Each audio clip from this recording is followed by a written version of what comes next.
Hello, Bob and Mark. It's so good to hear your voice. Oh, man. You're not kidding. It's so good to hear from you. I got to tell you, I am comforted by the fact that it is you. We get to chat with you. And, yes. And just, and how are you doing? Are you doing good? Doing so well, and we're just, you guys get quiet. Chris Perry and these guys in this vehicle and security, they're just getting kind of wild here this last day here on the trail. We're just driving back to Anchorage to get back on an airplane. We'll fly to Arizona. We'll watch the results come in, and feeling very, very good, yes. So I mean, good Lord, what a trip it has been, and obviously far from over. If you knew now what you knew back then, would anything be different?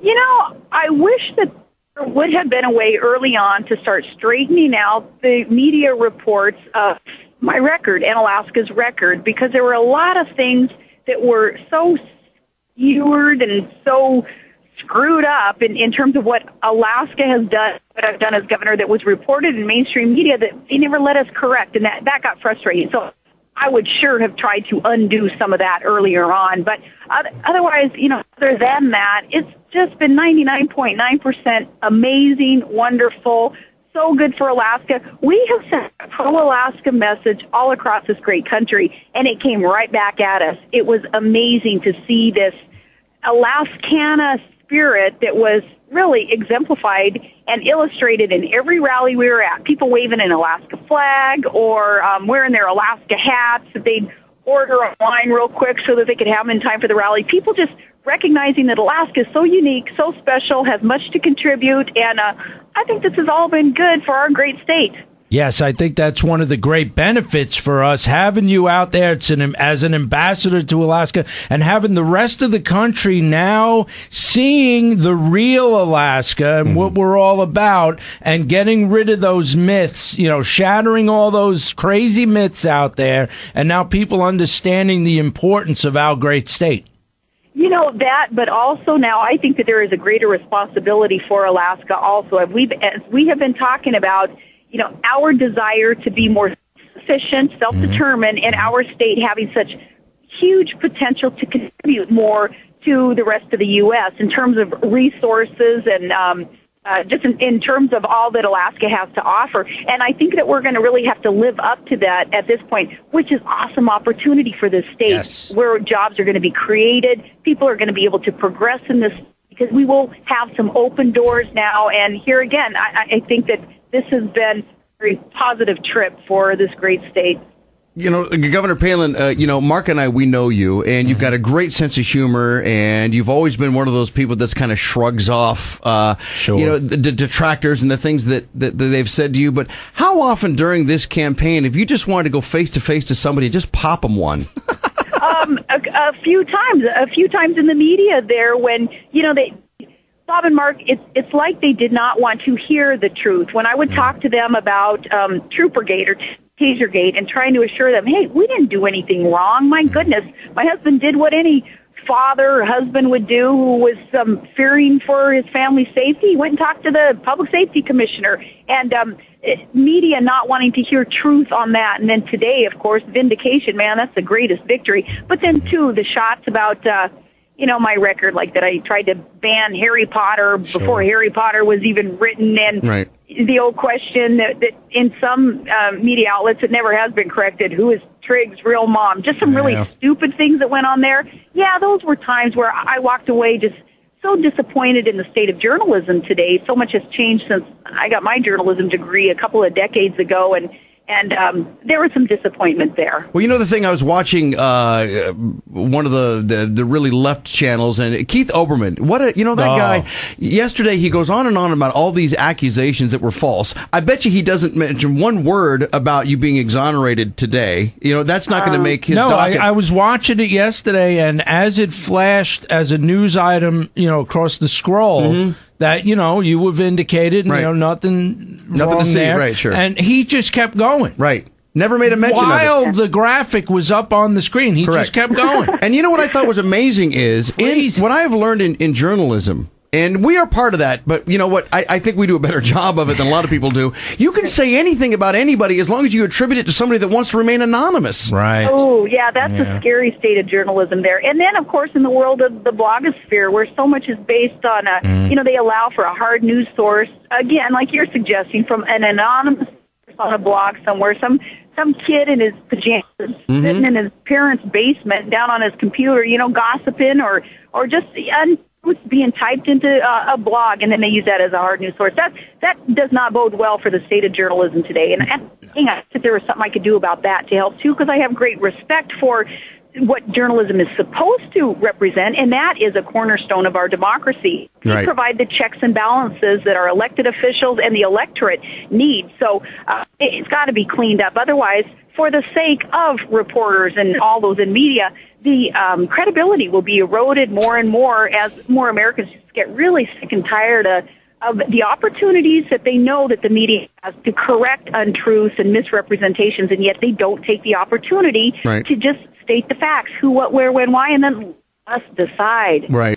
Well, the thing that did tick me off all along, and I gotta admit, Governor, I got upset quite a few times because you're my friend, and people taking shots at any friend of mine, it's going to bother me. Sure. But it was the merciless, just out of nowhere shots, where they claim some McCain staff called you a whack job, but wanted to remain anonymous. Well, anybody can say anything then. That's right. And they can attribute to anybody.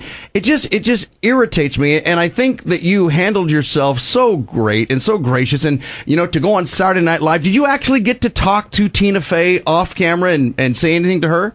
I did, and we had such a good time that night, and getting to hang out with her little 3-year-old daughter, Alice, and meeting her husband. And then I met her in-laws at one of our functions. Her in-laws are big Republicans, and they're awesome, down to earth, wonderful people. Anyway, Tina and it was a great time, and I enjoyed that levity that is allowed into a campaign. And here, John McCain did an awesome job the other night on SNL also. But guys, too, though, those shots that we have taken, and I believe unfairly in some sense, some double standards in the shots about the kids and all that's not fair. It's not right. But if somebody's skin isn't thick enough, if they can't take it as a candidate, they have no right running for office. Sure. And when you consider the true shots that so many Americans are taking today, those who are worried about losing their job or their home, worried about losing a loved one over in the war zone, those are the things that really matter. So I keep it in perspective, stay grounded. I know the truth. I know what I believe in and what I represent and what my record is. So just keeping that healthy perspective there, it lets us plow on through that and stay focused. Well, Governor Palin, I'm going to give you 2 scenarios, and you tell us what you're going to do next, okay? At the end of the day, tomorrow, we find out John McCain, he is won. He is victorious. He will be the next president of the United States. Of course, that means you are going to be the next vice president of the United States. How fast till you pack up, move yourself back into, I guess it's January 20th. January 20th. You'll be in D.C. Now, I hope, I pray, I believe that is what is going to happen. We will start working in a transition mode to get the country back on the right track and to get this economy back on the right track. And that would happen just in a matter of weeks. But now, the second scenario, no doubt that you would throw my way is if that doesn't happen is, look, I love Alaska. I have the fullest, most enjoyable and energizing life possible, even imaginable, up here in Alaska as your governor. And, I look forward to continuing to serve the state of Alaska as governor for a couple more years here. And we have so much work. But we're going to stay focused through this day, and we're going to pray hard, and we're going to believe that the American people see the light and realize that John McCain is the tested, he is the tried, he is the true leader, the American hero who will have gone from a POW prison cell to the U.S. halls of Congress to the presidency, this trip that he has taken that represents all that is good and possible in this great land. I have to believe that is where America will go, seeing the light in terms of what it is that John McCain represents and where he will lead us. So if, in fact, it doesn't go the way that you are praying, and I am praying, and, I've been open and forthright about how I am voting in this election, 2012 rolls around. I know you've been asked this question a zillion times, but it would behoove us if we didn't ask this. You'd mentioned you want to stay on the national scene. Will you run for presidency in 2012, or are you looking more at a Senate seat? Now, what I predict in 2012 is being able to be working for John McCain's reelection. That's what I'm focused on. And, you know, when I talked about that, staying on the national scene, what I mean, too, is, hey, even if I am governor these next couple of years, Alaska is on the national scene. We are on the map. Alaska needs to be the leader with the energy policy that has been thus far non-existent in our country. Alaska needs to lead this country towards energy independence. We can do it. We've got the resources. We've got the ingenuity, and we've got the workers. Alaska will forever be on the national scene, and I'll contribute that way, too. Two more things, and I'll make it quick, and so you can get on that plane to Arizona, where you'll be hanging out with Senator McCain. Well, how exciting is that going to be? It'll be so exciting. All right, so really quickly is, in 2014, there's going to be a governor's race, and, should you decide to run again, we assume that you would probably win in 2010, but there's going to be a couple of guys looking for an endorsement that I think might be able to run this state really, really well with the counsel and advice of someone like yourself. And, That's right. And listen to some great statesmen to help guide the state. Their names are Bob and Mark. So I'm hoping in 2014 we could get an endorsement from you, Sarah Palin, that would probably go a long way in our election of running this state. You know what? Why not? Why not flip this thing on its ear? This whole political establishment, even in our state too often, kind of this political elitism that is sort of entrenched still. As much as we're fighting against that, some still believe that they're the self-proclaimed movers and shakers in the political circles. You would turn that on its ear, and you would shake things up, and our state could use more of that too. Absolutely. Well, that's going to be our campaign. We're going to turn the state on its ear. Yes. All right. Well, so you already voted. You did your business down in Wasilla. Who'd you vote for? Not to be egotistical here, but yes, voted for myself. There you go. Good for you. Good for you. Well, God bless you, Sarah. Yes. And listen, I just want you to know this, and I know you know this. We are always here for you. That's right. I know that you are always here for the great state of Alaska, and my participation with you in being here is sincerely appreciated by me. I love you guys. It's been a great run. Oh, we love you too, and we just are so thankful you got a chance to chat with us. And tell Senator McCain, God bless him. And if you're up tomorrow morning, Alaska time, give us a buzz, and maybe we can have a little victory celebration on the radio. That'd be great. Hey, you guys remind me to call him tomorrow morning. Okay, we'll do that.